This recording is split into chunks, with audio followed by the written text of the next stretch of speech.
ಗೋಹತ್ಯೆ ಪ್ರತಿಬಂಧಕ ಕಾಯ್ದೆ ರದ್ದಾಗಬೇಕು, ಮತಾಂತರ ವಿರೋಧಿ ಕಾಯ್ದೆ ಹಿಂಪಡಿಬೇಕು, 3B ಮೀಸಲಾತಿ ಮರು ಜಾರಿಗೆ ಮುಸ್ಲಿಂ ಸಮಾವೇಶದಲ್ಲಿ ಆಗ್ರಹ.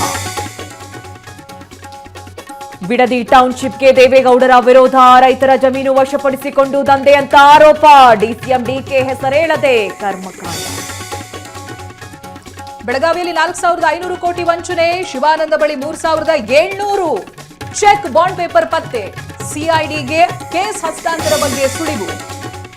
ಚಿಕ್ಕಮಗಳೂರಲ್ಲಿ ಮಳೆ ಬಿರುಗಾಳಿ ಆರ್ಭಟ, ರಸ್ತೆಗೆ ಅಡ್ಡಲಾಗಿ ಬಿದ್ದ ಬೃಹತ್ ಮರಗಳು, ಹಾಸನದಲ್ಲಿ ವರುಣನ ಹೊಡೆತಕ್ಕೆ ವಿದ್ಯುತ್ ಕಂಬಗಳು ಪಲ್ಟಿ.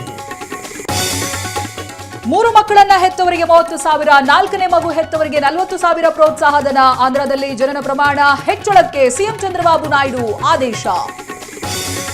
ನೂತನ ಸಚಿವರಿಗೆ ಖಾತೆಗಳ ಹಂಚಿಕೆ, ಗೃಹ ಮಹಿಳಾ ಕಲ್ಯಾಣ ತಮ್ಮ ಬಳಿಯೇ ಉಳಿಸಿಕೊಂಡ ಸಿಎಂ ವೈಜಯ್, ಚಿತ್ರರಂಗದ ಬೇಡಿಕೆ ಪಟ್ಟಿ ಸಲ್ಲಿಸಿದ ಕಮಲ್ ಹಾಸನ್. ವಿಚ್ಛೇದನ ಸಿಗೋವರೆಗೂ ಸಿನಿಮಾದಲ್ಲಿ ನಟಿಸಲ್ಲ, ನನ್ನ ಬಗ್ಗೆ ಮಾತನಾಡೋಕೆ ಪತ್ನಿಗೆ ಯೋಗ್ಯತೆ ಇಲ್ಲ, ಹೆಂಡತಿ ವಿರುದ್ಧ ಕಿಡಿಕಾರಿದ ನಟ ಜಯಂ ರವಿ.